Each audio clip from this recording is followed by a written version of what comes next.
Jezreel, donde Dios siembra. Nuestro propósito es compartir las herramientas de la palabra de Dios para formar líderes que impacten positivamente en el mundo, llevando transformación y restauración a quienes deciden poner su confianza en Cristo Jesús. Bienvenidos a la prédica de hoy. Hola, bienvenido a casa. Estos son los anuncios de esta semana. Todos los días tenemos nuestro espacio de iglesia en La Alborada, de 6 de la mañana a 6:30 de manera virtual. Todos los martes tenemos nuestra iglesia guerrera, un tiempo de ayuno, a las 12 del mediodía y a las 6 de la tarde. Recuerda que todos los miércoles estamos en nuestra Academia de Liderazgo, de 7 de la noche a 8:30. ¿Y qué tal si ahora nos vemos los sábados a las 3 de la tarde? Te invitamos a nuestra reunión de MBE. ¿Tienes niños en casa? Ven, tráelos al movimiento infantil, todos los sábados desde las 4:45 de la tarde. Cada sábado nos reunimos en familia aquí en tu casa, a las 5 de la tarde. Como ya sabíamos, nosotras no nos vamos a quedar atrás. Llegó nuestro Congreso Regional de Mujeres Sabias. No te quedes sin venir. Esta vigilia es para todos, grandes y pequeños. Te esperamos aquí en Jezreel el 20 de septiembre a las 6:30 de la tarde. Bueno, vamos a retomar nuestro tema. Estábamos hablando hace 8 días, según la lectura, en Hebreos capítulo 11. Y vimos los 10 mandamientos de la fe, lo llamamos así el tema, tomando todo de Hebreos capítulo 11. ¿Cuáles son esos mandamientos? Querer siempre agradar a Dios, prepararnos para las cosas que vendrán, aprendernos a mover en la dirección de Dios, no conformarnos con lo temporal y terrenal, sino aspirar a lo eterno y celestial, nunca más decir, ya no hay tiempo, no dar nada por perdido, bendecir las cosas que vendrán, aprender a ver lo que nadie más ve, saber que siempre estaremos protegidos y avanzando siempre que los caminos se abrirán. Esas son las 10 lecciones de Hebreos capítulo 11. Este mes teníamos varios temas, ¿recuerdan? Esta semana tenemos varios temas. Estamos hablando de Miqueas, ¿cierto? ¿De qué hablaba Miqueas? De la miseria de Israel. Recuerdan que es el dolor del profeta diciendo todo lo que había sucedido con la nación de Israel, su propio dolor. Ay de mí, cómo me siento, decía ese capítulo de esta semana. De ahí vamos a valernos en algo de lo que vamos a hablar. ¿Cuál era el otro libro? Levíticos 7. La forma en que se presentaban las ofrendas. El otro era Mateo, que tenía que ver con Mateo capítulo 5. Dentro del Sermón del Monte, específicamente en Mateo 5, estábamos hablando de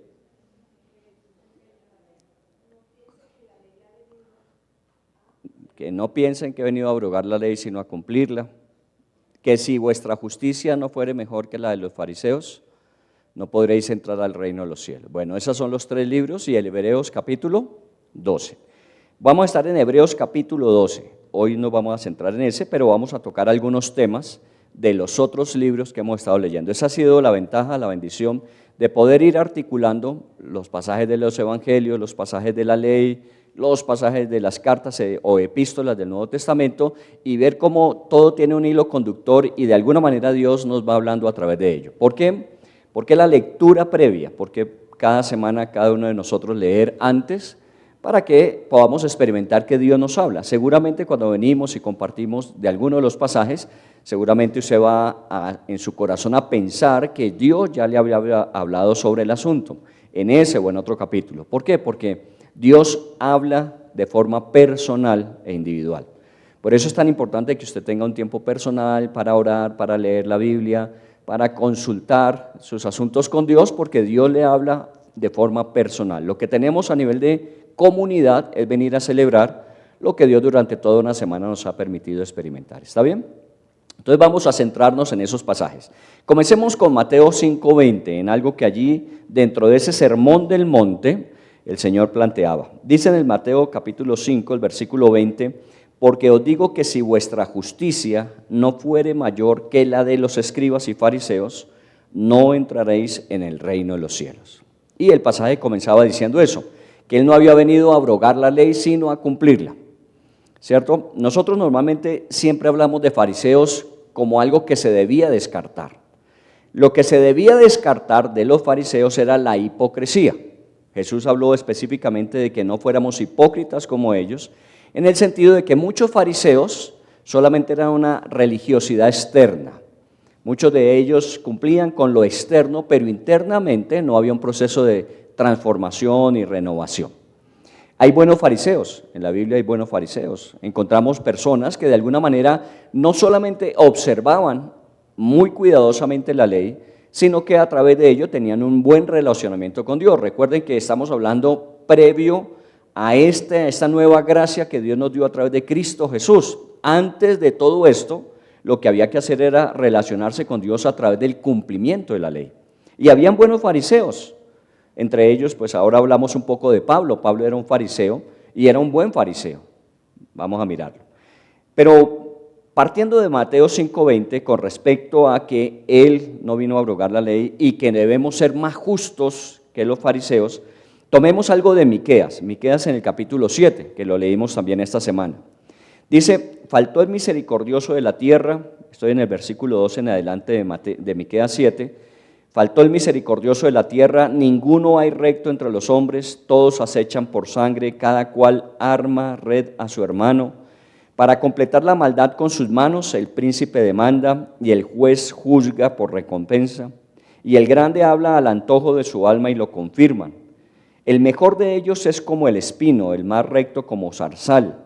El día de tu castigo viene, el que anunciaron tus atalayas, ahora será su confusión. Y concluye diciendo esto en el 5, no creáis en amigo ni confiéis en príncipe. De la que duerme a tu lado, cuídate, no abras tu boca.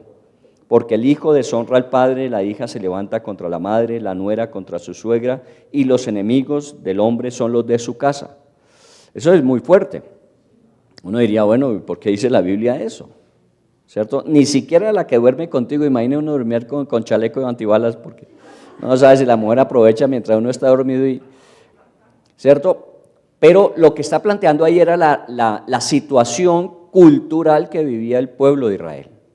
Era tan caótica que casi no se podía confiar en nadie. No digamos que todo el mundo era así. Siempre ha habido un remanente, siempre ha habido gente que de alguna manera observa y cuida lo que Dios dice. Pero a veces la cultura se vuelve tan anticristiana, se vuelve antidios, que efectivamente uno podría decir, usted se tiene que cuidar de todo el mundo. ¿Por qué? Porque en cualquier momento lo sorprenden.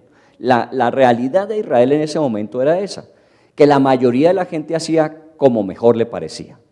Y obviamente era una amenaza para los demás. Y era lo que decíamos con respecto a Mateo, ¿no? Que si vuestra justicia no fuere mayor que la de los fariseos.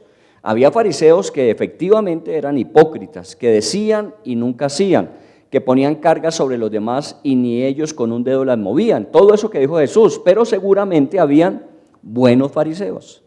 Como en la época de Miqueas, seguramente había gente que buscaba a Dios y que trataba de agradar a Dios y oraba por su nación para que cambiara la situación. Hoy día vivimos experiencias más o menos similares. No todo el mundo es malo, pero cada vez es más escaso encontrar una persona que con buenas intenciones actúe. ¿Cierto? Encontramos que la amenaza es permanente, la inseguridad, las situaciones de desconfianza y literalmente, como decía Miqueas, ¿no? Los enemigos a veces son los de la propia casa. Y uno encuentra tantas problemáticas a nivel de familia que uno diría esto ni entre enemigos. A veces en la familia se dan situaciones que uno dice eso ni entre enemigos. Bueno, eso es parte de, pero también tenemos que decir que hubo gente que en medio de todo esto mantiene la línea. Bueno, usted es uno de ellos, usted es una de ellos, que trata, que procura, que se esfuerza por hacer las cosas de la manera correcta. Aunque sabemos que alrededor nuestro hay una situación de corrupción que cada día campea, usted y yo tratamos de hacer las cosas de la mejor manera. No podemos decir que nosotros no lo hayamos hecho, no hayamos fallado, todos lo hemos hecho. Pero de alguna forma nos exponemos para que Dios vaya transformando nuestras vidas y llegar a ser lo que Él espera de nosotros. Entonces procuramos ser más que el promedio. ¿cierto? El promedio nos da de alguna manera un nivel de tranquilidad. Recuerden que uno, personalmente hablo, cuando estudiábamos uno miraba que era del promedio. Yo no era un mal estudiante, ni tampoco era un estudiante sobresaliente. Era del promedio que procuraba pasar las materias para cursar los grados y terminar mi proceso académico. Era del promedio. Cuando uno descubre que alguien es diferente es porque de alguna manera está fuera del promedio. Hay algunos muy malos y hay otros muy buenos. Y lo que procura Dios para nosotros no es que nos convirtamos en el promedio. Mire el profeta lamentaba la situación de Israel en su momento y él decía, ay de mí. Él de alguna manera estaba por encima del promedio, pero sufría lo que la mayoría planteaba, lo que la mayoría vivía. Él vivía en su nación, una nación corrupta, pero él se esforzaba por ser diferente. Hace 8 días cuando hablábamos de los 10 mandamientos de la fe, implica que de alguna manera nosotros nos esforcemos por hacer las cosas. Ser cristiano no es venir a una iglesia, ser cristiano no solamente leer la Biblia, no solamente es orar. Ser cristiano es permitir que Cristo viva su vida a través de nosotros. Y eso se relaciona con lo que Él nos pide, que nos amemos unos a otros como Él nos ha amado, que vivamos de una forma diferente a la que vive el promedio. Nunca nos acostumbremos, de pronto en el pasado parte de nuestra cultura religiosa era eso. Yo personalmente lo hacía, iba a misa, cumplía con los mandamientos más o menos, era buena persona, en mi relacionamiento buscaba no hacerle daño a nadie, era del promedio, pero nunca me esforcé por hacer algo más que eso. Y pensaba en lo que me beneficiaba directamente a mí. Pero cuando hablamos de la Biblia, hablamos de estar por encima del promedio, de no ser común y corriente. Y esto obliga a que haya un esfuerzo adicional. Es muy fácil hacer lo malo. Tratar de no hacerlo, pues no es tan fácil, pero uno se esfuerza. Pero ser bueno, ahí sí nos cuesta mucho trabajo. O sea, no hacer cosas malas, digámoslo, nos cuidamos. Hacer cosas más allá de lo que la gente ve, o sea, cuidando nuestro corazón, nuestro carácter, pues eso exige un poco más. Pero ser más allá, a veces nosotros decimos hasta aquí es bueno y suficiente. Y lo que la Biblia demanda de nosotros es ser cada vez mejor. Mire lo que dice Mateo 5:20. Si vuestra justicia no fuere mejor que la de los fariseos, no entraréis al reino de los cielos. Si vuestra justicia no fuere mayor. El Señor no dice, por lo menos sean como los fariseos, sino ustedes tienen que ir mucho más allá. Por eso cuando la gente habla de la ley, que era tan difícil, que la ley por ley nadie se salva, pues Jesús puso un estándar mayor todavía, mayor que la ley. Porque la ley decía que usted no debía fallar en cuanto al acto, pero Jesús lo planteó diciendo, pero tampoco ni siquiera con la intención. El que ya mira y seduce, el que ya mira y desea, ya pecó, dice. Entonces era mucho mayor la tasa que Jesús ponía a la que en la antigüedad había. Si usted cumplía la ley, estaba bien. Si hacía sus sacrificios, estaba bien relacionado con Dios. Pero ahora el Señor decía, no se trata solamente de eso, sino de cuidar el corazón, cuidar la mente, cuidar las emociones, ser más que eso. Por eso estamos hablando de, si no somos mejor que los fariseos, entonces el desafío es hacer mejor que el promedio. Por eso este tema lo vamos a llamar así, no se conforme con lo bueno, sea excelente. Hace 8 días planteábamos unas normas que están en Hebreos 11 para vivir por encima del promedio de la fe. Todo el mundo dice tener fe, pero ¿cuántos sucumben ante circunstancias y no necesariamente graves ni difíciles? Circunstancias que uno tiene que atravesar todos los días, pero hay muchos que naufragan en la fe. La Biblia dice, esfuérzate por cultivar tu fe. Acrecenta la fe para que puedas soportar todas aquellas cosas que vendrán y seguramente vendrán cosas más difíciles en el futuro. Entonces hablamos de acrecentar la fe. Hoy hablamos de ser mejor que el promedio. No se conforme con lo bueno. Decíamos de Pablo, siendo un fariseo, mire lo que él afirma en Filipenses 3. Dice, aunque yo tengo también de qué confiar en la carne. Si alguno piensa que tiene de qué confiar en la carne, yo más. Circuncidado al 8º día, conforme a la ley. Del linaje de Israel, del pueblo de Israel. Dice, del pueblo de Israel, de la tribu de Benjamín, una de las menores. hebreo de hebreos, en cuanto a la ley fariseo, en cuanto a celo perseguidor de la iglesia, y en cuanto a la justicia que es en la ley irreprensible. Pablo estaba por encima del promedio de los fariseos de su época.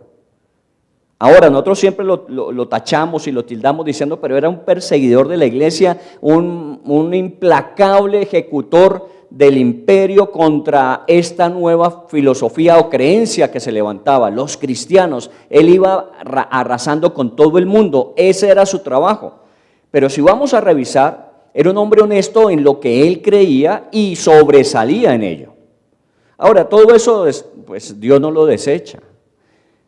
Por eso Pablo es tan profundo muchas veces en sus doctrinas. Las cartas epistolares de Pablo son espectaculares y hay que leerlas y estudiarlas a fondo, porque es un hombre que sobresale en el contexto normal de lo que aprendemos a través de la Biblia. Tiene unas profundas lecciones que vale la pena tenerlas en cuenta. ¿Por qué? Porque en todo fue más que el promedio. Y eso que no fue discípulo directo de Jesús, llegó tiempo después. Ahora, relacionemos Mateo 5:20, relacionémoslos con el libro de Levítico que leímos. ¿Qué era lo que decía el libro de Levítico? Que decíamos que cuando uno comienza a leer la Biblia desde Génesis, cuando llega a Levítico ya se cansa, ¿cierto? Porque Levítico es la repetición de los actos, de las formas, de los vestidos y de todo eso que los levitas debían hacer. Pero en el capítulo que leímos, en el capítulo 1 y 2, dice en el versículo 3 que si vuestra ofrenda fuera vacuna, un ganado vacuno, dice, macho sin defecto lo ofrecerás. Y luego en el versículo número 10 dice que si la ofrenda fuera de un rebaño, en cuanto a ovejas y cabras, macho sin defecto lo ofrecerá. Es increíble, el procedimiento está planteado. Ahí estaba el procedimiento de cómo se debía hacer. Ya usted leyó que el que llevaba su ofrenda colocaba las manos sobre el animal. En ese momento él confesaba sus culpas, esas culpas pasaban al animal, así que él quedaba exonerado, pero la culpa ahora estaba sobre el animal, por eso el animal debía ser sacrificado, porque ahora llevaba la culpa del pecador. Y efectivamente tenía que hacerse con todo el elemento sacrificial que demandaba el libro de Levíticos. Si no era así, pues obviamente no había resultado. Eso es lo personal, pero si vamos un poco más allá del sacrificio por toda la nación, que una vez al año se hacía, tenía que ser perfecto. Desde que el sacerdote se levantaba en la mañana y empezaba a prepararse para llevar a cabo el sacrificio, todo debía ser conforme al orden establecido. Y nos podíamos quedar en eso. Hicimos todo lo que está establecido, tal como nos lo pedían que hiciésemos. Pero hay algo aquí en particular, dice, el animal que se sacrificara, ese animal tenía que ser perfecto, sin mancha, sin defecto, sin enfermedad alguna. O sea que la demanda de Dios no era solamente cuidarse en el procedimiento, sino que el animal que iban a utilizar tenía que ser el mejor de todos los que ellos tenían. Bueno, eso obligaba a que no era lo que desechaban, ¿no? El animal que nació de pronto defectuoso, el animal que no ha dado el rendimiento que se esperaba que diera, el animal que no sobra, sino tenía que ser escogido el mejor de los animales para ofrecerse a Dios. Si solamente eso fallaba, no importaba todo el cuidado del reglamento, de la forma, del procedimiento con el cual se hacía el sacrificio.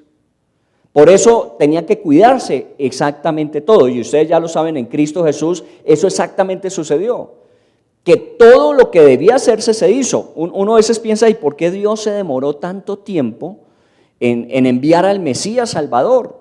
Si hablamos desde Génesis 3, la causa de la caída y el pecado, y una promesa de redención para el hombre, para volverlo a conectar con Dios, ¿por qué Dios se tomó tanto tiempo para enviar al Salvador? ¿Por qué hubo tanto tiempo de sacrificios a través de animales que no podían quitar el pecado, sino solamente cubrirlo de forma temporal? Porque cuando Dios planeaba todo este proceso a través de Cristo Jesús tenía que ser perfecto. Tenía que ser el sacrificio que ya después de ese no había que hacer otro. Y el animal tenía que ser de tal forma perfecto que obviamente cumpliese la demanda de la ley. Por eso encontramos en Cristo Jesús que Él es el autor y consumador de la fe. Miren en el capítulo 12 de Hebreos, pasé por Mateo 5, seguí por Miqueas, que fueron libros que leímos, y llegamos a Hebreos capítulo 12, donde encontramos en el versículo 1, puesto los ojos en Jesús, el autor y consumador de nuestra fe. Y ustedes saben que en Hebreos hemos resaltado siempre eso. Jesús fue el mejor de todos. Los patriarcas muy buenos, la ley muy buena, los ángeles muy buenos, y hablamos de cualquier cosa muy buenas. Pero Jesús es superior a todo. Por eso estamos hablando de no se conforme con lo bueno. Piense siempre en lo mejor, en lo excelente, porque así es Dios. Imagínese en el cielo la experiencia. Dios diciendo, el hombre falló, el hombre pecó, perfectamente podía haberlo aniquilado y destruir el planeta Tierra. Piensen en esto, por favor. Son cosas que a veces nosotros no tenemos en cuenta, pero nos ayudan a tener una mejor perspectiva de lo que Dios piensa de nosotros. Muchos piensan en que hay vida en otros planetas. ¿Por qué posiblemente hubiese vida en otros planetas? Porque sería un desperdicio tantos cientos y miles y millones de planetas en el espacio, lo que conocemos y aún no conocemos, que todo eso fuera para simplemente estar decorando el panorama. ¿Cómo así que un minúsculo planeta por allá perdido en la Vía Láctea es el único que tiene vida? Y que ese planeta, el único que tiene vida, ese hombre creado allí a la imagen de Dios y su semejanza, desde el comienzo le falló a Dios, y Dios empezó a pensar solamente en él y cómo restaurarlo y recuperarlo. Hace 8 días decíamos que Dios no desecha. En el reino de los cielos no existe el lugar del desechable. Todos y cada uno somos reciclables. Dios nos toma y nos transforma. ¿Por qué Dios hizo eso? Por eso algunos opinan que debe haber vida. Todavía no tenemos la certeza y la seguridad. Mucho especulativo, claro. Pero no tenemos certeza y seguridad. Bueno, pensemos que si de alguna manera hubiese vida, si hubiese vida, Dios centró su atención en nosotros. Y cuando pensó en la restauración de nosotros en relación con Él, no dio cualquier cosa. Imagínense en el cielo entonces en ese momento, el hombre cae y Dios dice, bueno, vamos a restaurar esta situación, vamos a sacar al hombre de esa postración en que quedó, vamos a volver al plan que teníamos inicialmente. Entonces, a ver, Gabriel, el arcángel Gabriel, o Miguel, el arcángel Miguel, y así seguramente deben haber muchos más. Los ángeles son millones y millones de ángeles. A cualquiera de ellos le hubiese encomendado la tarea de vaya y diseñe un plan y rescate al hombre de la situación caída. Y eso hubiese podido suceder, pero Dios no lo hizo así. Cuando Dios pensó en cómo restaurar al hombre, pensó en la mejor manera de hacerlo. Y la mejor manera, no había otra, era su propio Hijo encarnándose, haciéndose como nosotros y pudiendo enseñarnos a nosotros qué era lo que Dios de alguna manera había diseñado para nuestra vida y poder morir para que nosotros, siguiendo su ejemplo, podamos vivir nuevamente como Él quería desde el principio. Eso es lo que Dios demuestra, que Dios no hace simplemente una acción, sino hace la mejor de todas las acciones, la que no diese lugar a alguna equivocación o falla. Bueno, si Él es así, nosotros no podemos ser menos, porque nuestro modelo a seguir siempre será Él. Por eso cuando hablamos de un cristiano, no hablamos de un cristiano que es promedio en su cultura. Tiene que ser una persona que de alguna manera resalta en medio de su cultura. La Biblia nos habla de que somos luminares en el mundo, de que Dios nos colocó en un lugar que tiene tinieblas y oscuridad para que precisamente marquemos la diferencia. Pero ¿cómo se hace? Pues siendo diferentes, viviendo de forma diferente, no solamente diciendo yo soy cristiano. A ustedes y a mí nos ha pasado muchas veces que la gente dice, mire, yo con cristianos no quiero nada. Porque lo que yo he vivido y en la forma en que me he relacionado con cristianos, la verdad es que no me han dejado muy buena experiencia. Y es cierto. Y seguramente cualquiera de nosotros personalmente hemos fallado en algún momento y esa persona a la que le habíamos dicho que nosotros somos cristianos, nos dijo, uy, seguramente si eso es ser cristiano yo no quisiera hacerlo. Por eso es un gran desafío el ser cristiano, el decir yo soy un cristiano y tratar de vivir como tal en medio de una cultura promedio. Y en nuestra sociedad hay gente buena, gente muy buena. Es más, a veces dicen, yo conozco gente que es mejor que los mismos cristianos y no van nunca a una iglesia. Y no dicen que creen en Dios, pero son mejor que los cristianos. Posiblemente sí. La única diferencia entre esa persona y un cristiano es que el cristiano es salvo, el no cristiano se condena, siendo tan bueno. Porque no se trata de obras, recuerden, y eso será un tema que podamos tocar y trabajar más a fondo. Esto no se trata de ganarnos el cielo, de llegar al punto de que hicimos todo tan bien que somos merecedores, porque si no, el sacrificio de Cristo no tendría sentido. Usted no necesitaría un Salvador entonces. ¿Por qué? Porque usted mismo, con su actuar perfecto, usted logró lo que vino a hacer Jesús por nosotros. Bueno, era lo que le decía Jesús a los fariseos. Jesús les dijo a los fariseos, bueno, ustedes se creen buenos y yo a la verdad no vine a los buenos, yo vine a los enfermos. Yo vine fue a los que reconocen su necesidad. ¿Cómo comienza Mateo 5 en nuestras bienaventuranzas? Bienaventurados los pobres en espíritu, porque de ellos es el reino de los cielos. ¿Qué significa eso de pobres en el espíritu? Aquellos que reconocen que si no fuera por la intervención de Dios, estaríamos perdidos. Un pobre es el carente de toda posibilidad de llenar sus necesidades básicas. Un pobre es eso. Una persona que no tiene cómo llenar sus necesidades básicas. Y lo que nosotros pobres espirituales somos es que por nosotros mismos jamás podríamos llenar la expectativa para poder ser salvos. Lo hizo Cristo Jesús por nosotros. Entonces, en ese sentido, cuando hablamos de ser mejor que el promedio, es un reto y un desafío. Y hoy vamos a hablar precisamente cómo ser mejor que el promedio. Digámoslo en estas palabras, aunque a veces nos ofende cuando se usa.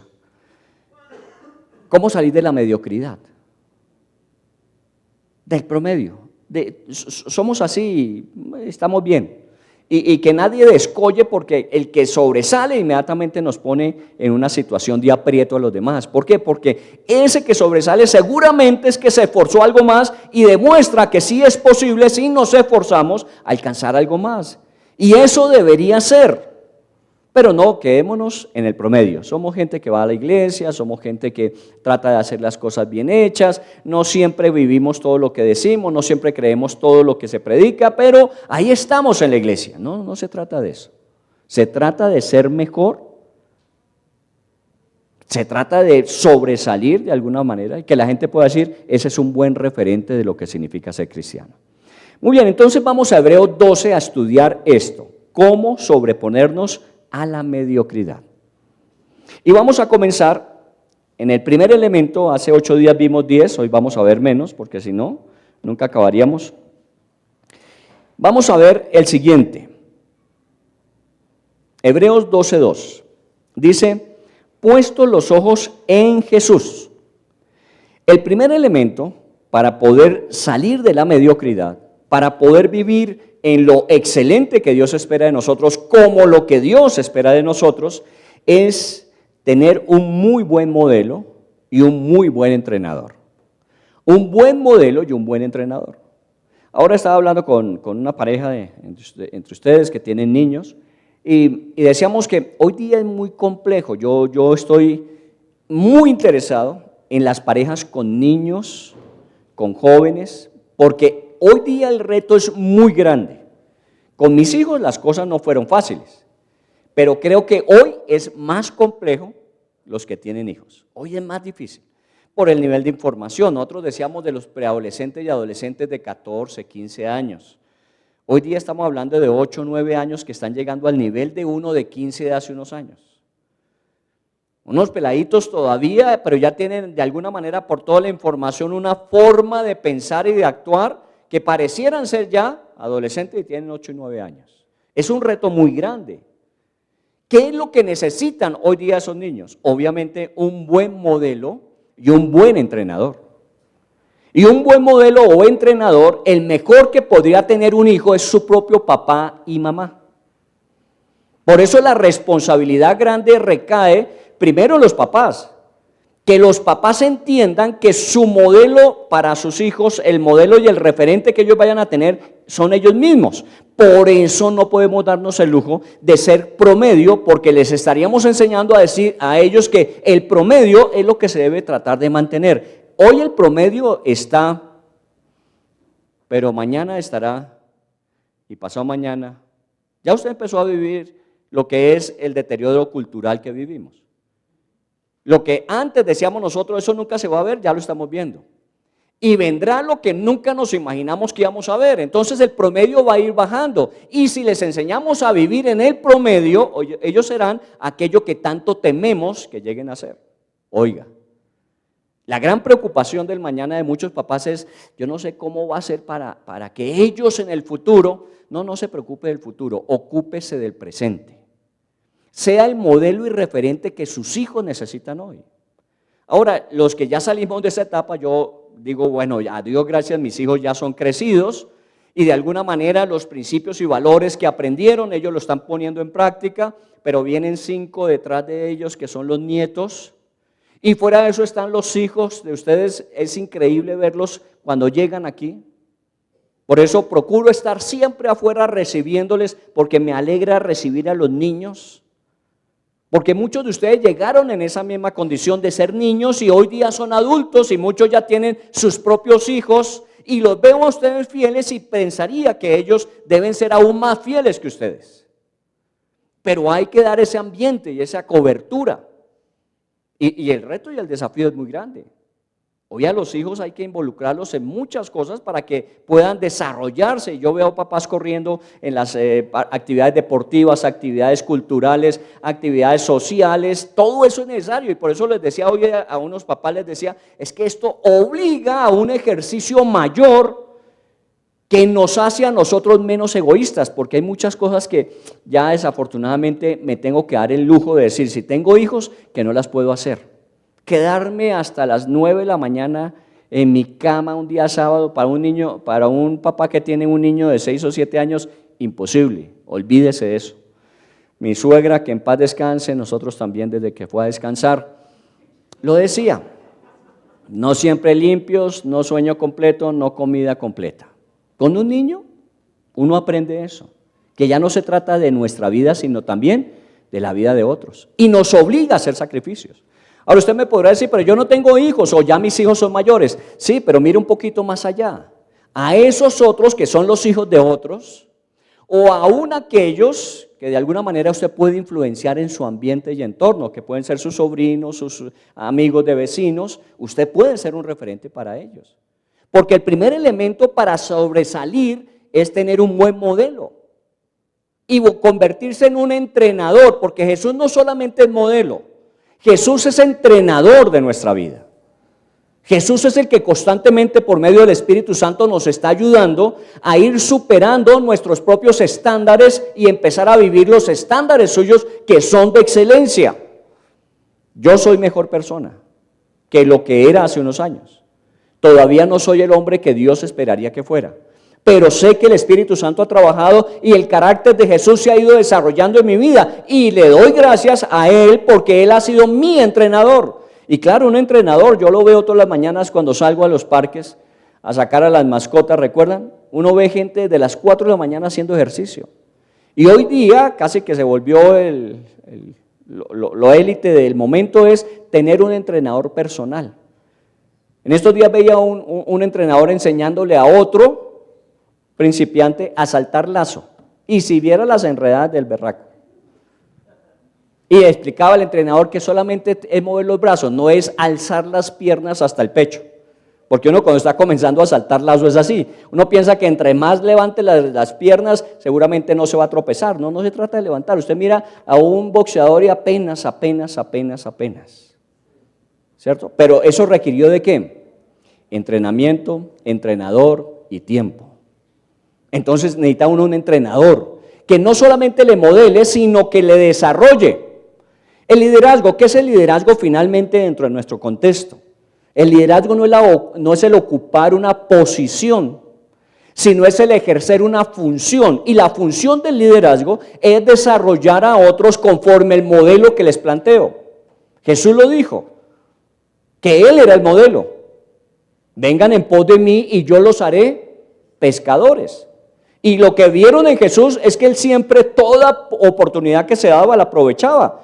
Jesús pescaba con anzuelo y pescaba con red. Usted me dirá que eso no dice los evangelios, sí lo dice. Cuando echó la red, habían como 5,000 personas.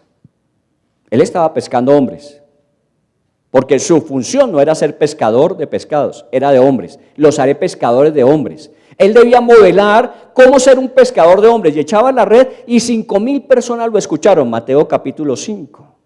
Recuerde que al final de ese capítulo 6, 7, es cuando Jesús dice, uy, la gente se ha quedado todo el día aquí y tienen hambre. ¿Recuerdan? Y contabilizaron y habían 5,000. Él pescaba con red, pero también pescaba con anzuelo. Nicodemo, la mujer samaritana, eso era pescar con anzuelo, 1 a 1. Y nosotros tenemos que pensar que si de Él era el modelo y ejemplo, nosotros debemos aprender cómo ganar una persona para Cristo individualmente y cómo ganar un colectivo para Cristo. Eso es parte del ejercicio de tener un buen entrenador y tener un modelo adecuado. Jesús lo es en todas las áreas. Esta semana he estado repasando el libro de Deuteronomio, estoy leyendo en este tiempo el libro de Deuteronomio nuevamente y encontré en el capítulo 5 algo que me marcó profundamente. Dios dice de Israel, cuando a ustedes los vean, las demás naciones van a decir, ¿qué pueblo tan sabio e inteligente es este? Bueno, a algunos les causa escozor. ¿Cómo así que ellos son especiales? No, es que ¿sabe qué era lo especial? Que Dios les acababa de dar los mandamientos. Y el Señor le estaba diciendo, cuando ustedes cumplan esto, la demás gente va a decir, ¿qué pueblo tan sabio e inteligente es? Mire, haga lo correcto y ¿qué va a decir la gente de usted? Esta persona es recta, es inteligente, es sabia, es una persona de sentido común, es una persona que no solamente vive bien, sino que beneficia a otros. ¿Y es por usted? No. ¿Sabe por qué es? Porque usted está cumpliendo las instrucciones que el entrenador le ha dado. Cuando uno se relaciona con la gente sin ser perfecto el relacionamiento, la gente de alguna manera dice, con este vale la pena y me gustaría aprender de él. Usted se está convirtiendo en su entrenador. Hoy día lo llaman mentor, hoy día lo llaman acompañante espiritual. A mí me dicen muchas cosas, pero ¿sabe qué es uno? Uno es un entrenador de otros. Y para mí no hay mayor deleite, y créame que se lo digo con sinceridad, que sentarme a estudiar la Biblia con una persona por primera vez. Sentarse con una persona que de pronto tenga un título, una especialización, tenga experiencia de años como empresario, como director, sentarme con esa persona y empezar a leer y estudiar la Biblia y escuchar las expresiones que uno escucha. Oiga, esto es maravilloso. Esto es extraordinario, un personaje que de pronto yo tendría que aprender de él muchas cosas. Cuando se mete a la Biblia dice, oiga, yo no sabía que esto era así, la profundidad de esto. Sí, así es. Y si lo hacemos, entonces, ¿qué diría la gente de nosotros? Lo mismo que dijo Israel. Esta nación es una nación sabia y entendida, pero por los mandamientos que habían sido dados y que ellos cultivaran y guardaran. Por eso, cuando hablamos en el primer elemento de ser diferente, de marcar la diferencia es quién es su entrenador, quién es su modelo. ¿Es Jesús?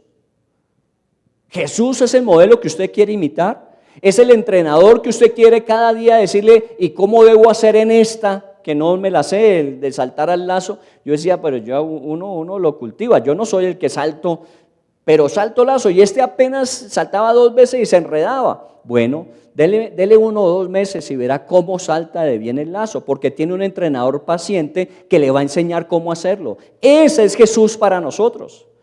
Por eso decíamos la vez pasada, no se rinda, nunca se dé por vencido, nunca diga no se puede, porque con un entrenador como esos, cualquier cosa en nuestras vidas se puede desarrollar. Y vamos marcando la diferencia. No para ser atractivos a los hombres, sino para poderles ayudar a desarrollar también en ellos esa diferencia.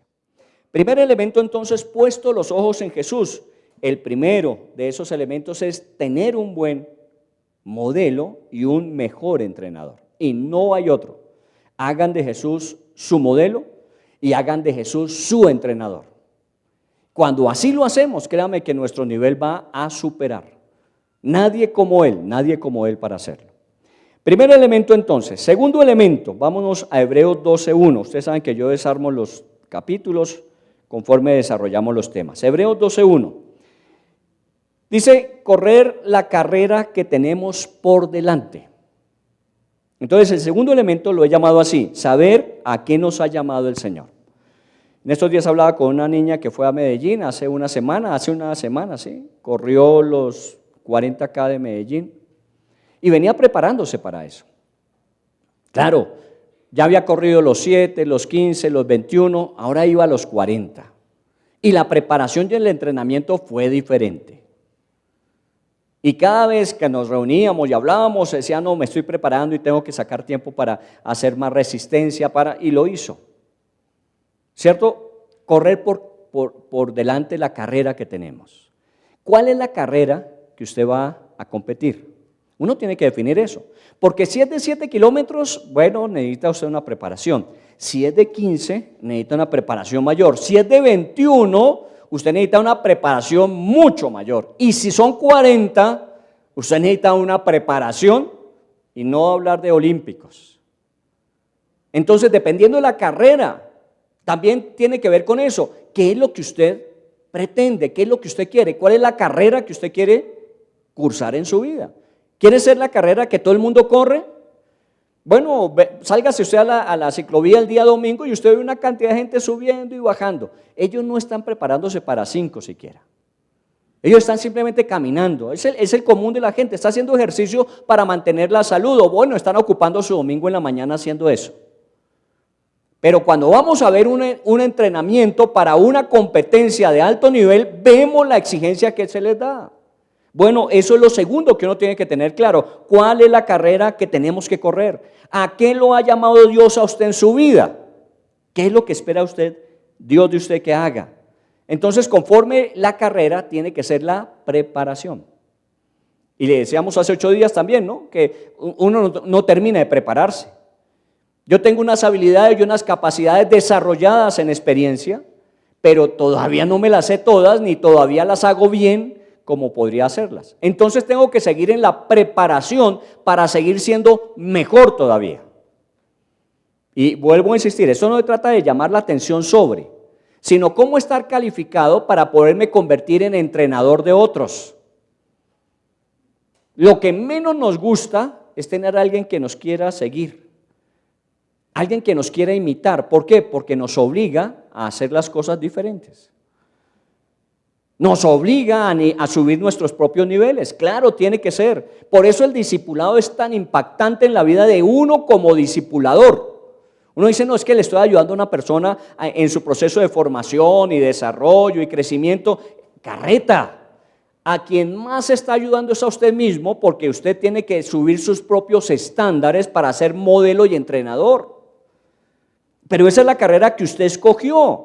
Implica nuevos conocimientos, implica desarrollo de habilidades, una formación adicional, implica una clara ayuda sobre aquellas áreas de deficiencia en su vida, para poder ser una persona que compita en una carrera de alto nivel.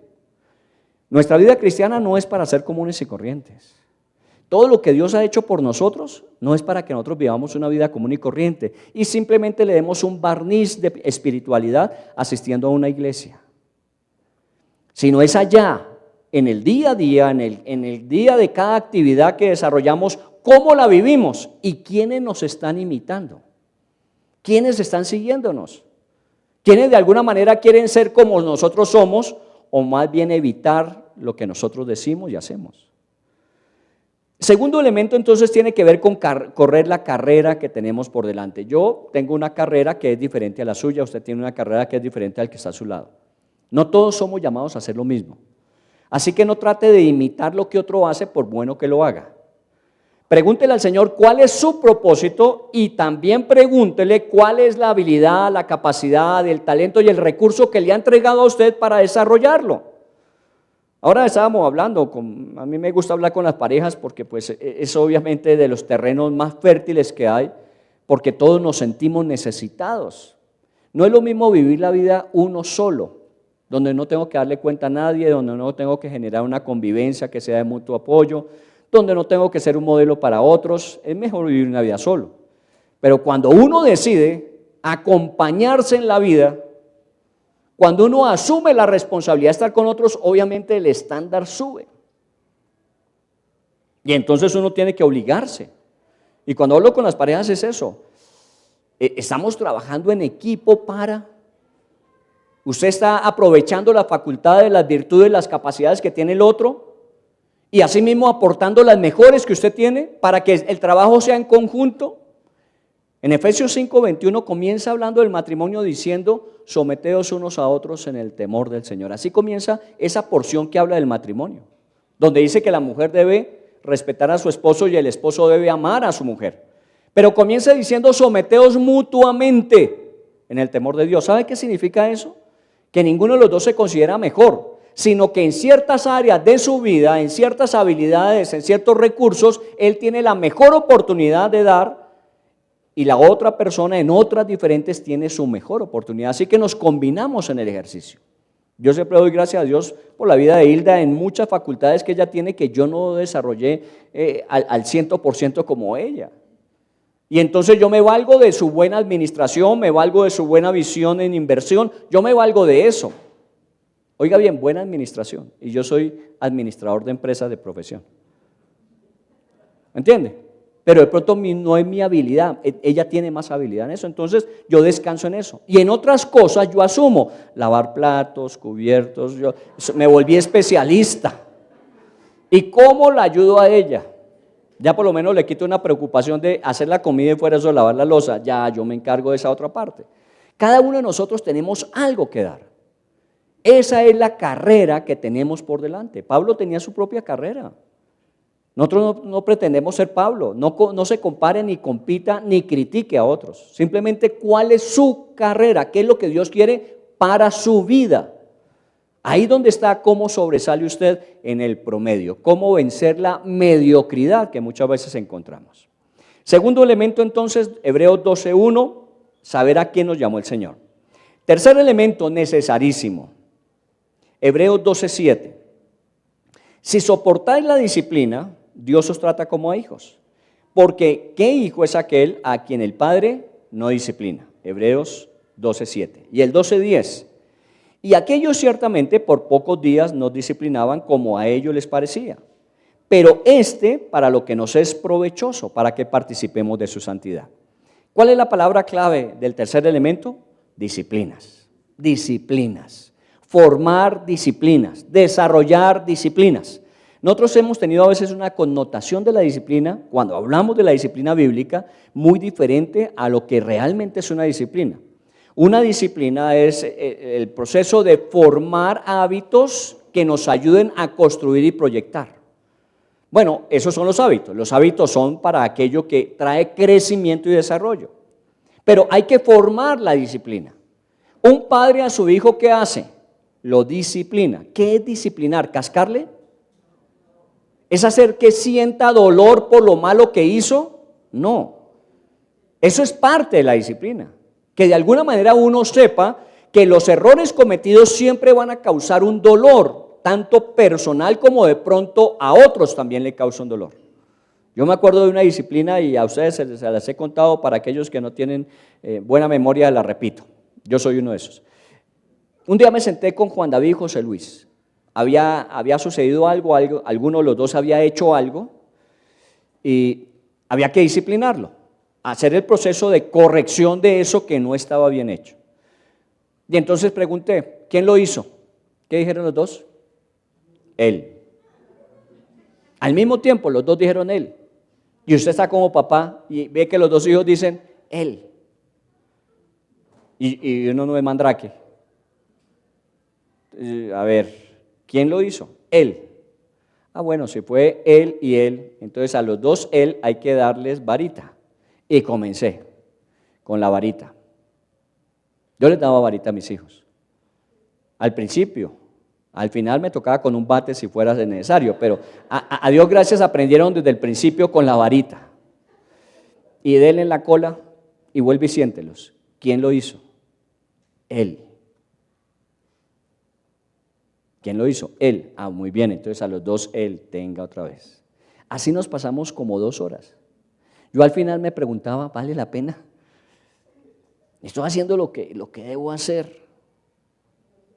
Ninguno de los dos cedía. Hasta que Dios, por su gracia, después de un tiempo, uno de los dos dijo, fui yo. Y entonces a ese tocó aplicarle el excedente.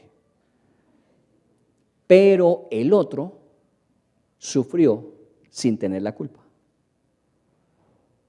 La disciplina tiene que enseñarnos que cuando yo hago las cosas de manera incorrecta, yo me voy a afectar y voy a afectar la vida de otros.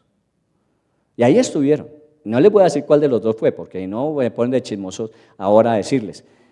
Pero el que reconoció llevó aún más de la disciplina.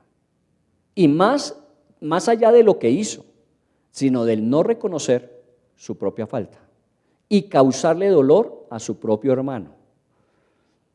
Todo eso es disciplina, porque ¿qué padre que ama a sus hijos no disciplina? Ahora, una relación de padre a hijo.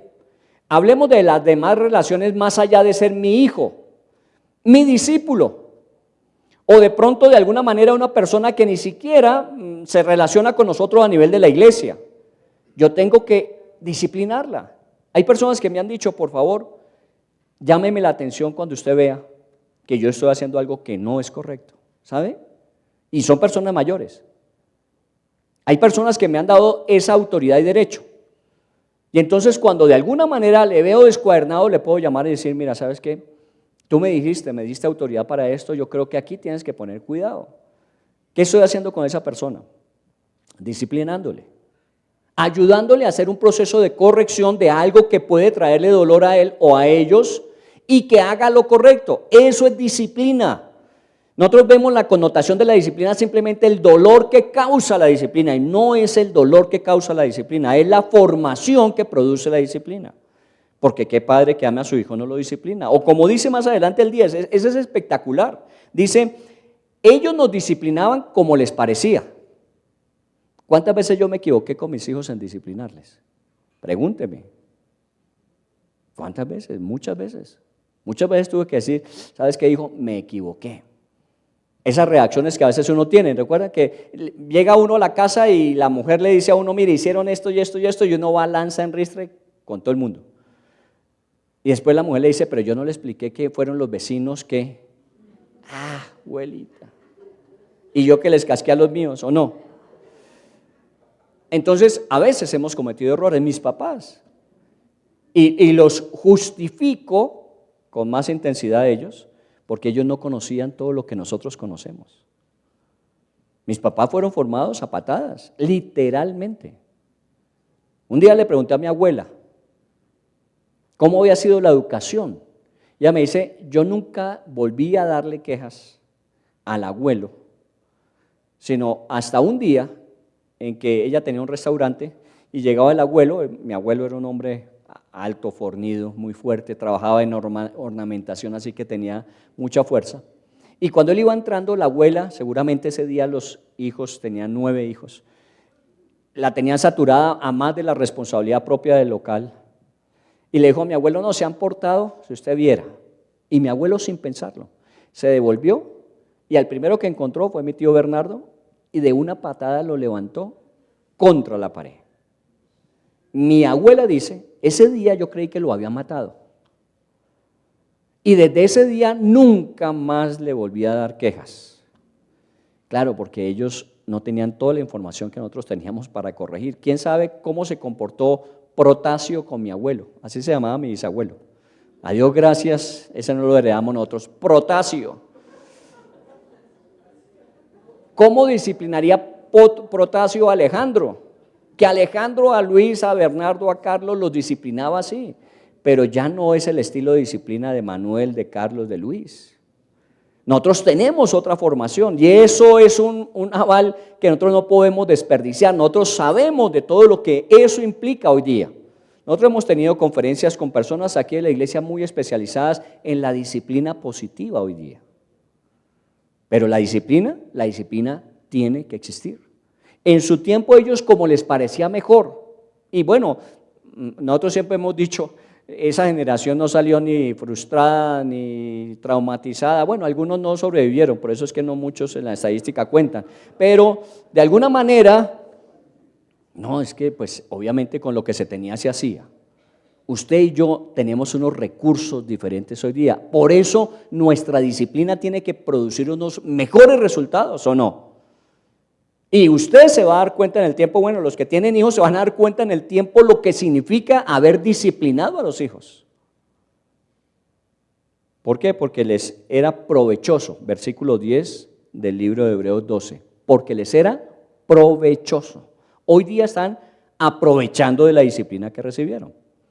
Ahora, no solamente hablemos de lo que debemos hacer con otros, sino nuestras propias disciplinas. Que ahí es donde la mayoría fallamos. Por eso decimos que en casa de herrero asadón de palo. Somos muy buenos en ser exigentes para con otros, pero con nosotros somos muy laxos. Bueno, tiene que comenzar con uno. ¿Cuáles son mis disciplinas? ¿Qué es lo que mis hijos me ven a mí practicando? Porque seguramente conforme mi disciplina es la disciplina que ellos van a imitar. Recuerde que es el primer principio. El primer principio es tener un buen mentor o entrenador. Entonces, ¿usted cómo aplica la disciplina a su propia vida? Todas esas veces, bueno, la mayoría de veces que soy consciente que me equivoqué con mis hijos, la disciplina para mí era el pedir perdón, ¿o no? Tener que uno ir ante el hijo y decirle, ¿sabes qué, hijo? Me equivoqué, perdóname. No debía actuar de esa manera, decirte lo que dije, perdóname. Es mi disciplina. Lo otro sería, bueno, de todas maneras se la adelantamos y la próxima se la perdonamos. No se trata de eso. Se trata de ser un entrenador adecuado para los hijos. Entonces, la disciplina requiere esfuerzo constante. Ahora hablábamos con algunos de ustedes que yo les admiro, son disciplinados tremendamente y en áreas específicas como la intelectualidad. Estos días estuve reunido con unos sacerdotes que son espectaculares. Bueno, son de la línea jesuita que ustedes saben que son estudiosos toda la vida. Y estaba hablando de algunos materiales que ellos tienen y me pedían que revisara algunos textos en la Biblia para mirar. Y ¿sabe qué? Me decían, no, es que esto dice la filología de no sé qué, Yo decía, estos manes, yo que apenas leo la Biblia, y estos tienen una capacidad, son supremamente disciplinados. Tienen como 4 carreras encima. Y son personas que no son de 80, 90 años. Son gente muy joven. Pero que se han disciplinado en eso, en lo que ellos son buenos. Se han disciplinado en eso. ¿Por qué muchas veces no sobresalimos aún en lo que somos buenos, en nuestra habilidad o carácter? Porque no nos disciplinamos para seguir haciendo lo que tenemos que hacer cada vez mejor. Nadie le pide que sea perfecto en todo, sino en aquello que Dios le entregó, sea mejor cada día. Pero disciplínese. La disciplina de su estudio personal. La disciplina de su estudio bíblico. Yo enseño la Biblia, yo tengo que estudiar la Biblia todo el tiempo.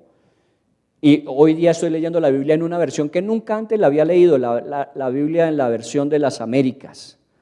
Y me parece espectacular, me ha ayudado muchísimo. No dice cosas diferentes a la Reina Valera, a la Nácar Colunga. Dice lo mismo, pero es que lo dice de otra forma que me permite a mí aún tener una mejor comprensión. Y seguramente voy a tener otros textos, la Biblia de Jerusalén también es muy buena y la tengo en lista para cuando termine con esta. ¿Por qué? Porque esa es mi habilidad. Hace 8 días les decía, estoy aprendiendo a cómo comunicarme virtualmente, porque hago ejercicios virtuales de comunicación. Entonces tenemos que seguir disciplinándonos y obviamente en ese proceso disciplinamos a otros, no los castigamos. Los disciplinamos para lo que les es provechoso. Entonces, primer elemento, ¿qué? Tener un buen modelo y un buen entrenador.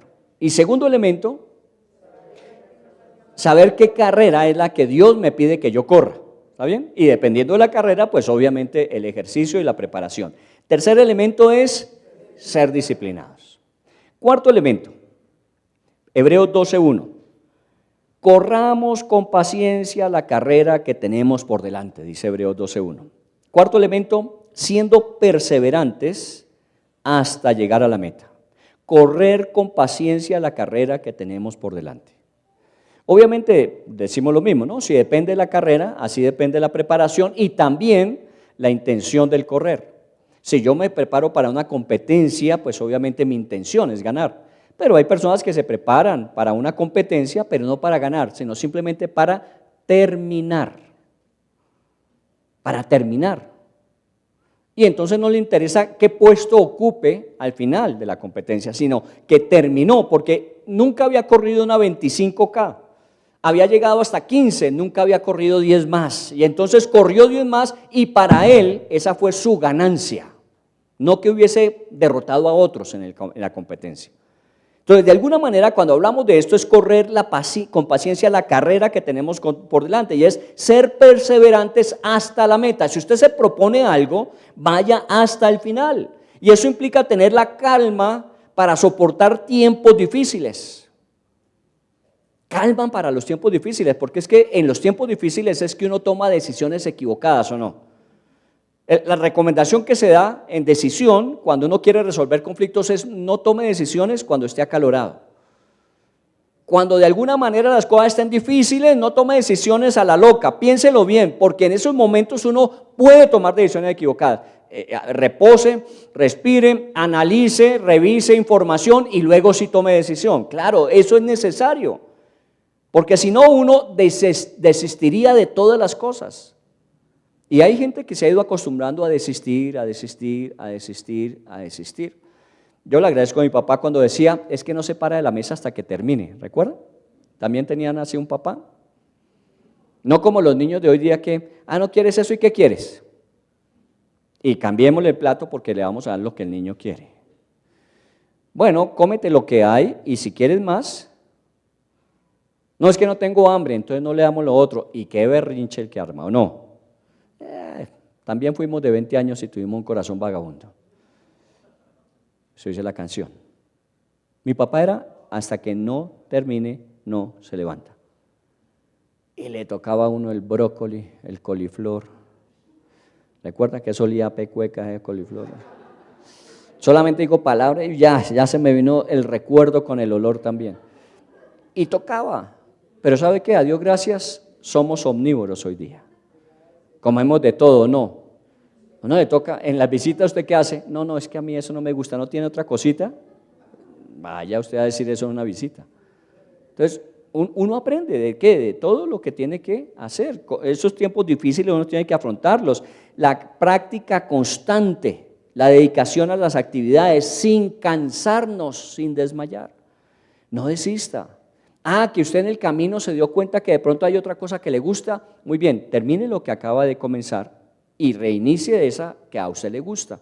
Yo he visto hijos nuestros que están en octavo, noveno semestre y no, esta carrera no me gusta. Noveno semestre y esta carrera no me gusta. Bueno, puede que sea que descubriste que tienes una habilidad adicional, pero sabes, esta la terminas. Y después miramos cómo hacemos la siguiente. Porque si dejamos eso desde el plato, que no, coma lo que quiere, eso se va volviendo un hábito en la vida, un hábito, y desistimos de todo aquello que nos podía llevar a ser diferentes. Mírenlo ahí en el 12.3 también, de Hebreos 12.3, para que vuestro ánimo no se canse hasta desmayar. Que no nos cansemos, que no desmayemos, porque uno se puede cansar. Que no se canse hasta desmayar, dice. No dice, no se canse. Hay momentos en que uno se cansa.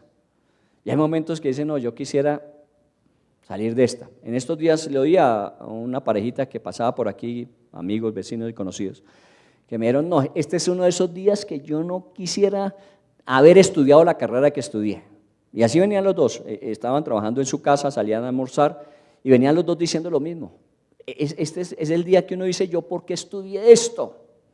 Hay una presión, hay una exigencia en el trabajo. Yo les dije, sí, hay días así, ¿o no? Hay días que uno dice, ¿y a mí quién me mandó a esto? Yo hay días que me vería en Hawái, créame, tomando el sol y no preocupándome de nada ni de nadie.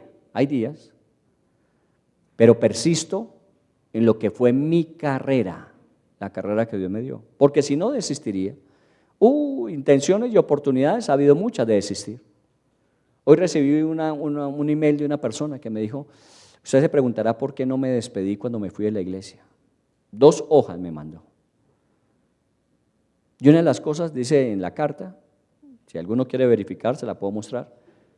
Dice en la carta, y una de las cosas es que no quería que me juzgara por no haber terminado lo que comencé. Sí, yo no tengo que juzgarla. Si ya lo está diciendo es porque se siente así. Y yo no soy llamado a juzgar. Conmigo no hay problema. Chéverísimo el tiempo que estuvimos juntos, chéverísimo lo que pudimos hacer, siga adelante. Pero el problema es, no quiero ser juzgado porque no terminé lo que comencé. Y había un compromiso de por medio. Uno se siente, cuando uno no cumple sus compromisos, uno se va sintiendo y se va resintiendo. Y al final va desmayando. Por eso no se cansen. Comenzó, termine. ¿Quiere otra cosa? Continúe después de esa. Pero hágale constantemente. Ahora que terminaba mi proceso de dirección de la nación, de la presidencia de la nación, hubo cosas que yo me propuse hacer. Y hubo un momento en que dije, mire, yo hasta aquí llegué, ya de aquí en adelante esperemos más bien el cambio que viene. Y no, ¿por qué? Porque no debo ser así. Yo debo terminar lo que comencé. Y había cosas que perfectamente ya las podía heredar para la siguiente presidencia, pero dije, no, me propuse que esto lo íbamos a hacer, lo hicimos, y fuimos hasta el Congreso de julio, en los primeros días de julio, y entregamos las cosas que nos habíamos propuesto. Nos tocó trabajar duro, nos tocó invertir más del tiempo, por eso hubo un tiempo que me perdí mucho de la iglesia, porque había que entregar lo que nos habíamos propuesto. Perfectamente pude haberlo dejado así, y que otro lo continuara, había tiempo, todavía el Señor no ha venido. Pero es que se trata de terminar lo que comenzamos. Entonces ese elemento lo llamamos perseverantes hasta llegar a la meta. Y veamos el último, penúltimo, 5, ¿cierto? Hebreos 12:12. Por lo cual, levantad las manos caídas y las rodillas paralizadas. ¿Eso qué denota? Que usted se trompicó y se fue de cabeza contra el planeta. Levanten las manos caídas y las rodillas paralizadas. No se rinda. Siempre vuelva a intentarlo. ¿Quién no ha tropezado en el proceso? ¿Quién no se ha caído en el proceso? Hay momentos en que uno ya desistí y abandoné por un día, por 2 días, no dejé una semana. Porque ya con una semana le empieza a coger ventaja. Hay cosas que uno, un día, 2 días, una semana máximo y retome. Por eso le decía a estos pelados yo que me iba a poner a decirle, no, pero es que usted escogió esa carrera, usted es bueno, No, hay días así, hay días que uno no quiere nada. Pero al final les dije, siempre yo tengo una frase, cuando me encuentro en esos momentos así, tengo una frase, mañana será otro día. Mañana será otro día. Hoy es así, pero mañana será otro día. Y seguramente al día siguiente ya uno retoma, sigue, continúa. ¿Por qué? Porque no hay que rendirse, hay que siempre volver a intentarlo. ¿Se cayó de rodillas? Levántese. ¿Sus manos están contra el piso? Levántese. Siempre el Señor nos da la oportunidad, es la capacidad de adaptarnos a las circunstancias y aprender de los fracasos. Eso forma parte del proceso de ser mejor. Es que ser mejor no es que uno no haya fallado, sino que haya superado a través de esos errores cometidos la deficiencia anterior y se vuelve cada vez mejor. Les decía, el primer sermón que yo prediqué en público, el primer sermón en Barranquilla, así en un público, en una audiencia, en el Colegio Americano de Barranquilla. Era un día de la madre, creo, o algo de la familia. Y preparé mi mensaje, me invitaron como orador principal y era un grupo inmenso. Y entonces llevé mi Biblia, llevé mis anotaciones en una hojita y cuando me paré ahí, sopló el viento y se me llevó la hojita de apuntes. Yo la vi correr, cayó allá era una tarima alta y yo la vi allá y dije, ni modo de bajarse uno a buscarla. A improvisar. No sé qué dije, pero sentí que fue el peor mensaje de mi vida. Yo no sabía qué decir porque no tenía los apuntes, yo soy muy de apuntes. Por eso me compré una tablet, esta no se vuela tan fácil. ¿Me entiende? Pero yo no dejé de ser de apuntes, yo tengo apuntes. Si usted aquí dice ríase, aquí dice suspire fuerte. No, mentiras, tanto tampoco. Pero tengo los apuntes. Solo que esa experiencia me enseñó que la siguiente vez, en esa época no había tablet. Cinta de enmascarar, Entonces pegue la cinta, con cinta enmascarada la Biblia, el papel, y así comencé. Y si ustedes quieren abrir esos closets, ahí tengo conferencias, temas que he dictado en los últimos 25 años, por lo menos acá. Porque eran papeles, hoy día ya no usamos el papel, hoy ya estamos quemando los papeles, digitalizamos y quemamos, hoy día tenemos ayudas. Pero ¿qué tal? ¿Sabe qué pensé yo ese día? Nunca más vuelvo a hacer esto, nunca más esa predicación, nunca más la voy a repetir y nunca más voy a volver a predicar. Y vivía en Barranquilla, yo decía cada vez que salía a la calle, eso es terrible, salía uno a la calle y diría, ¿sería que esta persona estuvo en ese día? Porque seguramente dirá, ese fue el del papel que se quedó y hizo. Aquí estoy, sobrevivimos, ¿por qué? Porque nos levantamos, las manos caídas y las rodillas que estaban paralizadas. Hay que levantarse y hay que continuar y hay que hacerlo siempre. Entonces, quinto, Hebreos 12:12, levanten las rodillas, levanten las manos y las rodillas paralizadas. Y el sexto, y este obviamente es complemento a todo lo anterior y es la razón de ser de todo lo anterior. Dice, pensar que quien nos va a evaluar es Dios mismo. Pensar que quien nos va a evaluar es Dios mismo. Miren, ustedes no son mis mejores calificadores, aunque hay algunos que lo son, y les agradezco. Yo he encontrado gente en la iglesia que después de una reunión me dice, ¿sabe qué? Esto que usted dijo, esta forma en que usted lo expresó, y me hacen correcciones, y es bueno. Recuerde que uno necesita disciplinarse, aprender cosas para mejorar, y ustedes son mi mejor sparring en eso, y tenga la libertad para decirlo. Yo soy cuidadoso, pero yo sé que cometo errores, y a veces imprudentemente digo lo que de pronto ni bien sé.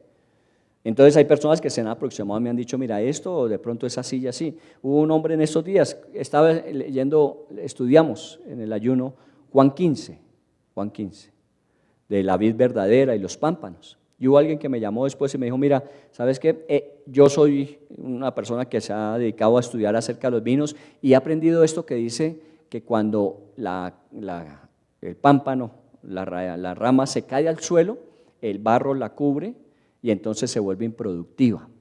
Por eso la Biblia dice que el Señor lava, limpia para que lleve más fruto. Y entonces se trata de levantar la rama que está en el piso, limpiarla, echarle agüita para quitarle el barro que no la dejaba producir, volverla a enganchar porque son enredaderas la vid. Yo no sabía eso. Bueno, sé tomar vino, pero no hacer la producción. ¿Me entiende? Entonces uno tiene que aprender y tiene que decírselo. Pero el mejor calificador de uno, el mejor de todos, es el Señor.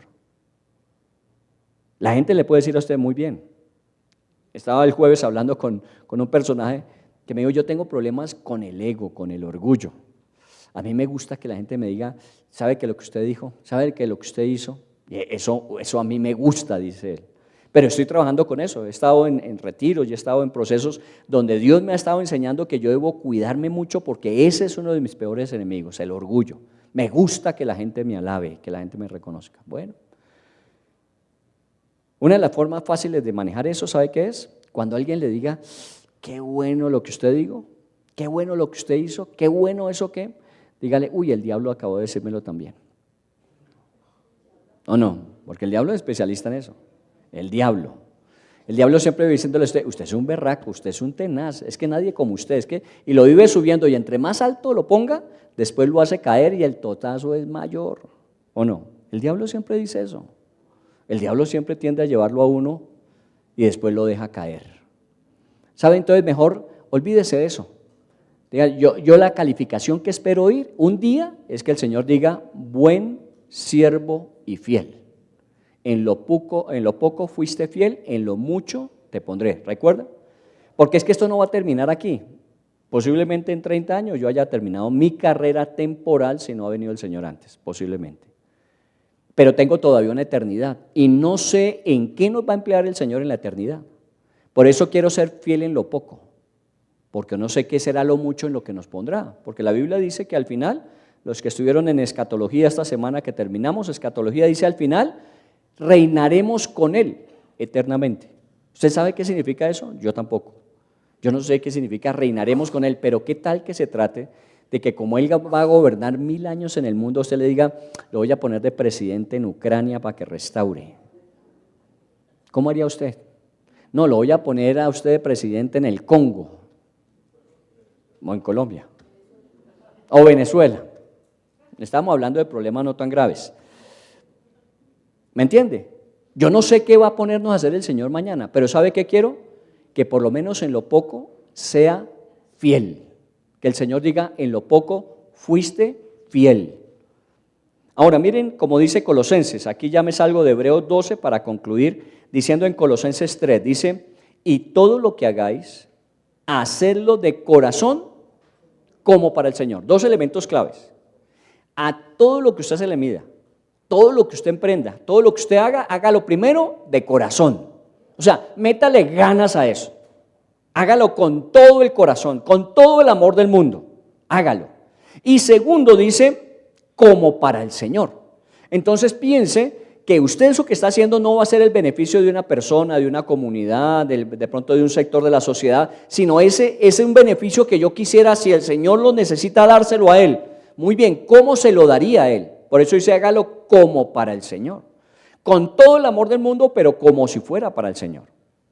¿Sabe por qué? Porque al final dice, en el versículo 24, sabiendo que del Señor recibiréis la recompensa. ¿Quién es el que le va a recompensar finalmente a usted? Es el Señor. Es el Señor cuando diga, buen siervo y fiel, en lo mucho te pondré. Porque has sido fiel en lo poco, en lo mucho te pondré. Él es el que va a recompensar. Humanamente usted se va a sentir muchas veces defraudado, porque usted habrá hecho todo lo que hemos dicho hasta acá, se ha esforzado en sobresalir, y vienen y le dan en la cabeza. Uno lo oye todos los días. Esta semana hablé con un papá que me decía, estoy medio cargado, frustrado esta semana. ¿Por qué? Porque a mi hija, una mujer excelente en su trabajo, dice él, excelente. El 80% de la facturación de esa empresa pasó por las manos de mi hija. Es una mujer excelente, la reconozco, es una mujer capaz, brillante, y pudo hacer un trabajo que trajo una productividad a su empresa impresionante. Y llegó el lunes pasado a su empresa y la echaron, sin causa justificada. Y le bonificaron, me dice él, sí, le bonificaron, le dieron una indemnización. Pero es frustrante que usted haya generado toda una utilidad y que le hayan echado sin una justa causa. Parece ser, bueno, en los trabajos se da, ¿no? Que a usted le cae mal a un jefe y el jefe dice, no va más, punto. No importa quién sea usted ni lo que usted haya hecho. Bueno, ese es el mundo. Pero ¿sabe qué? Del Señor nunca encontraremos eso. El Señor no es de los que dice, sin justa causa usted no me sirve. No, el Señor dice, ¿sabes qué? A pesar de tener muchas causas, yo quiero seguir contigo. Porque Él es el que finalmente nos recompensa. Si no hubiese sido así, si hubiésemos cometido las embarradas que hemos cometido y el Señor hubiese dicho con causa, 3 anotaciones y se va, yo no estaría aquí. Ha sido porque el Señor ha creído y ha querido trabajar y de alguna manera lo ha hecho hasta ahora. Y sé que al final la recompensa será del Señor. ¿Sabe por qué? Al final, versículo 24 de Colosenses 3, porque a Cristo el Señor servís. Y esto lo pone en una dimensión mayor todavía. ¿A quién sirve usted en esta vida? Usted le puede servir, usted le puede servir a su familia, usted le puede servir a un entorno cercano, usted podría llegar a servirle a una nación, un presidente. Pero la Biblia dice, es que ustedes al Señor Jesús es a quien sirven. Imagínense lo que eso significa, servir al Señor Jesús. ¿Cómo lo vamos a hacer? Pues siendo no del promedio, venciendo la mediocridad en lo que hacemos, porque es para el Señor, porque a Él es el que sirvo. Entonces, las cosas que hacemos las vamos a hacer cada vez mejor. Y le estoy diciendo, estamos hablando con los líderes de la iglesia, nos estamos reuniendo para evaluar lo que hasta aquí ha sido y mirar qué vamos a hacer hacia el futuro. Y cómo lo vamos a hacer y vamos a mejorar lo que hemos hecho seguramente. Pero es un trabajo de todos nosotros, porque hemos sido mejorados para mejorar. No queremos ser del promedio. Ahora, yo no quiero competir con iglesias. Créanme que yo le doy gracias a Dios, hace mucho rato me quité de la cabeza el que esas mega iglesias que hay donde la gente no la cuidan, créanme que he conocido mega iglesias que cuidan de su gente hasta la última persona. Y lo hacen muy bien, porque Dios les capacitó para eso. Ahora, de pronto yo no tenga esa capacidad, por eso no tengo una mega iglesia. Tengo una iglesia que seguramente mi capacidad me da para administrar. Pero quiero hacerlo de la mejor manera posible. Y ahí es donde contamos con el apoyo de todos y cada uno. Porque esto no lo hacemos nosotros los tiempos completos o el director de la iglesia, lo hacemos entre todos. La iglesia es lo que somos nosotros. Por eso cuando hablamos de salir del promedio es, no sigamos haciendo lo que siempre hemos hecho porque vamos a tener los mismos resultados que siempre hemos tenido. Si queremos ver mejores resultados, tenemos que hacer mejores cosas. Y a eso estamos empeñados.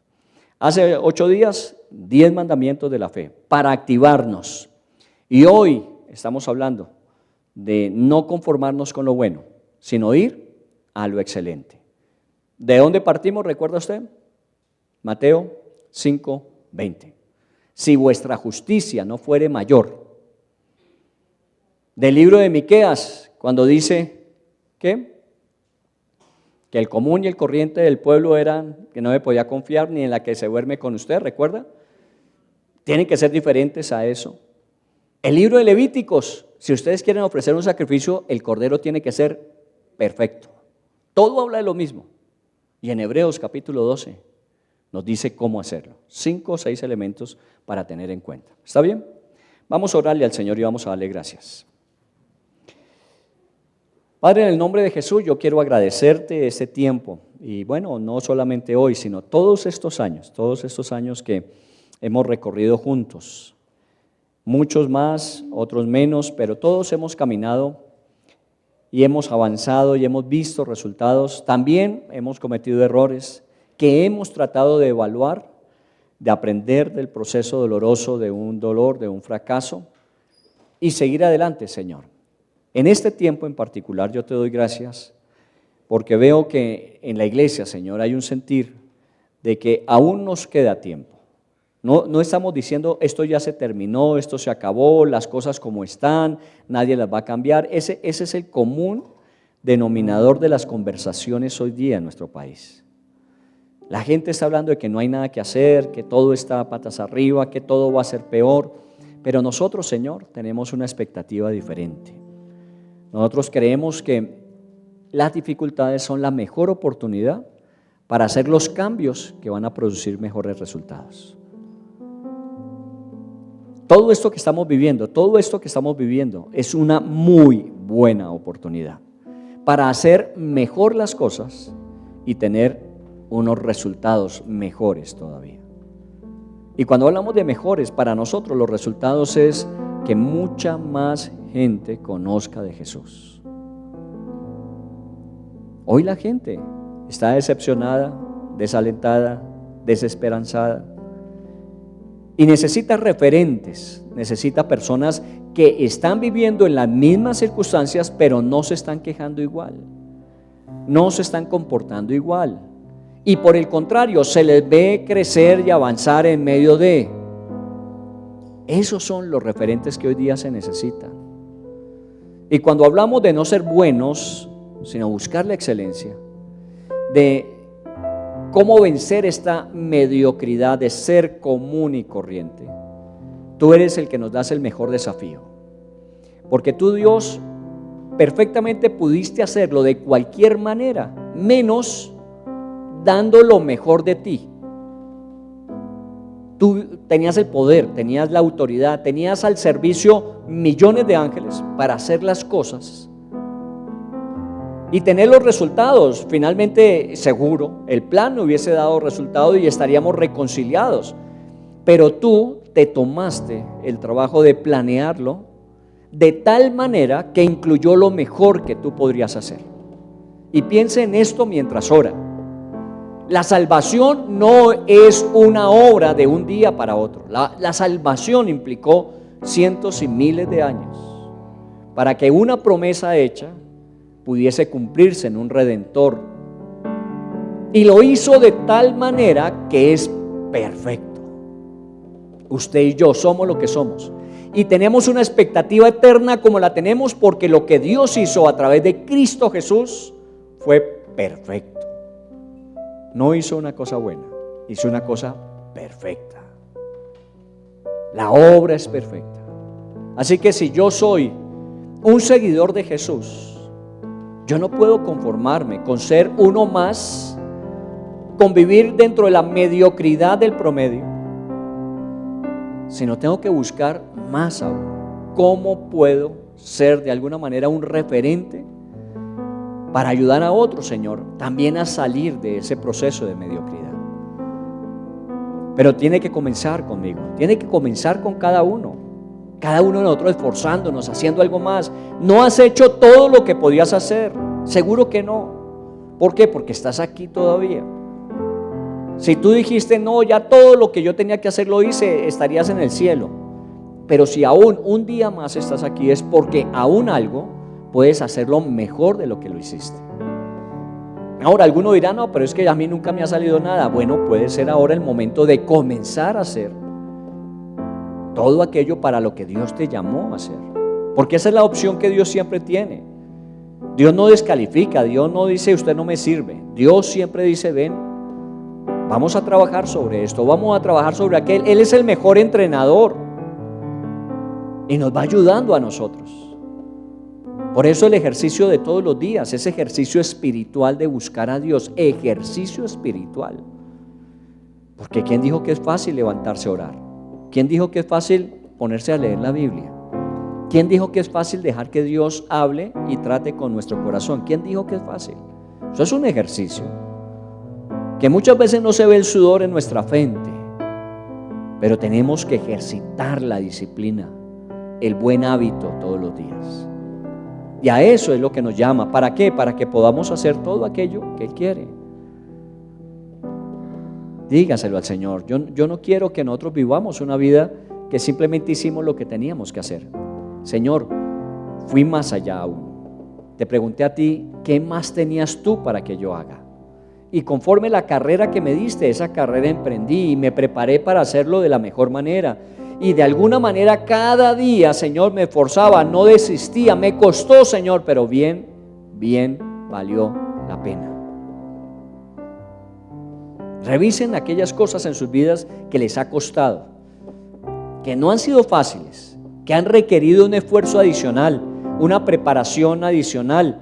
Y miren los resultados y ustedes dicen, no solamente lo que logramos hacer, sino lo que en mí se desarrolló a través de ese proceso. La forma en que yo pude haber crecido, la forma en que maduré muchas cosas en mi vida. Bueno, ese es el trabajo de Dios en nosotros. Todavía Dios no ha terminado.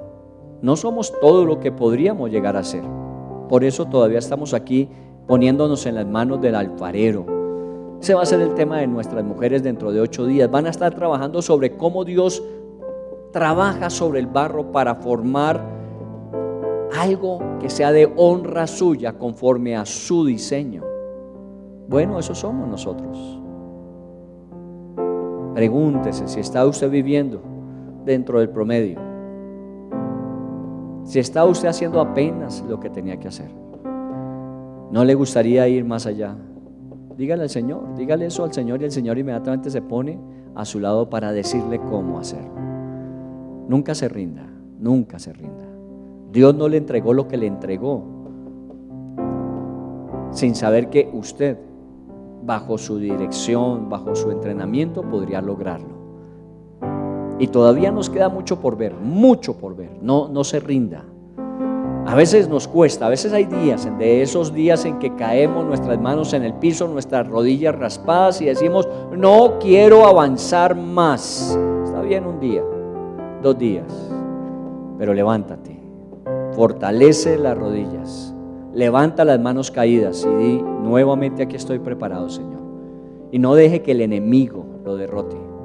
¿Sabe dónde lo derrota? En su mente. Él le vive diciendo, usted no lo va a hacer, usted no sirve para esto.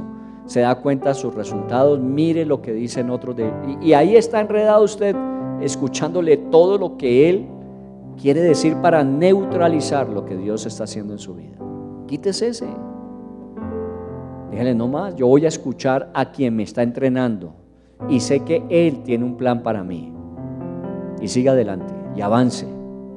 Levántese en el nombre de Jesús. Gracias te damos, Señor, porque pues tu palabra nos enseña lo que tú haces y cómo lo haces, nos dices allí en tu palabra. Y nosotros simplemente somos eso, somos espectadores de lo que haces en nuestras vidas. Pero aquí estamos, aquí estamos, hemos venido, nos reunimos por la mañana contigo, Señor. Vamos a buscar tu palabra, nos esforzamos en hablar a otros de Cristo, Señor, nos esforzamos en formar a otros. Señor, aquí estamos, no hemos desistido, solo que queremos hacerlo mejor. Gracias por cada movimiento en la iglesia, hombres, mujeres, parejas, jóvenes, profesionales, niños. Gracias por cada ministerio en la iglesia, Señor, los de alabanza, los de oración, los de servicio social. Gracias por cada ministerio de capacitación, consolidación. Gracias por cada uno, porque están esforzándose cada uno de los diferentes equipos en hacer las cosas mejores todavía. No simplemente hacerlas mejor cada día. Ayúdanos. Tú has prometido que estarías con nosotros y nos harías. Tú dijiste, los haré pescadores de hombres. Bueno, a cada uno nos harías conforme lo que nos llamaste a hacer. Así que haznos, Señor, como tú quieres que seamos. Bendito sea, santo eres. Gracias por este mes, Señor. Gracias por nuestras lecturas, gracias por nuestros estudios, gracias por todo lo que estás haciendo para que ese propósito se cumpla. Porque es la sumatoria de todo eso lo que finalmente, cuando vemos el resultado, decimos, bien valió la pena todos los procesos. Gracias, Señor. Bendito seas. Es su forma de mirar, viendo todo bien o mal. Aún así, Él cura mi pesar por probar su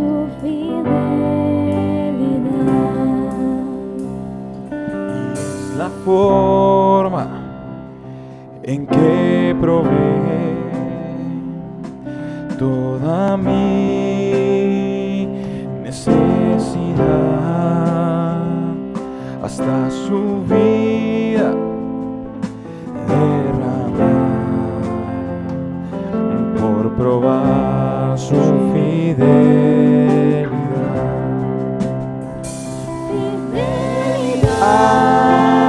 Su fidelidad tan profunda, tan real en mi vida y caminar, me basta su fidelidad.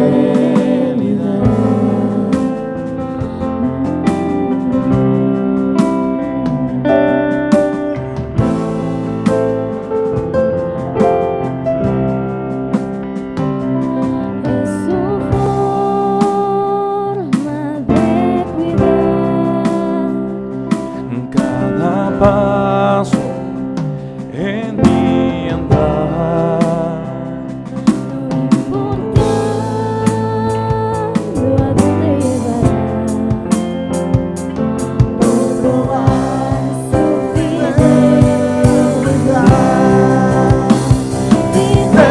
fidelidad, su fidelidad tan profunda, tan real en mi vida y caminar, me basta su fidelidad. Fidelidad, su fidelidad tan profunda, tan real en mi vida y caminar, me basta su fidelidad. Sí, Señor, así como tú con nosotros, queremos ser nosotros contigo. Recuerdo ahora un versículo que nos regalabas en Miqueas, donde decías tú que eras fiel y que esperabas de nosotros fidelidad eterna, y eso es lo que queremos hacer. Ser fieles a ti, Señor, fieles a ti como tú esperas que lo seamos. Gracias te damos por eso, te bendecimos. El mejor modelo y ejemplo eres tú. A quien hemos decidido seguir y aprender es de ti, Señor. Ahora, oh Dios, permítenos ser a nosotros ese tipo de personas que podamos decir: imítenos a nosotros, porque imitamos a Cristo, porque hacemos lo que Cristo nos dice. Gracias te doy, Señor, te bendigo por eso. Y te pido que esta semana sea una semana de bendición, que prepares desde ya, Señor, todo el evento de mujeres que hay este fin de semana siguiente. Que seas tú moviéndote poderosamente, como lo has hecho con los hombres, como lo harás con los jóvenes, como lo harás con las parejas, con cada uno, Señor. Haz grandes cosas, porque grandes cosas están preparadas para los que te aman y te buscan. Te bendecimos y te adoramos en el nombre de Jesús. Amén, Señor, y amén.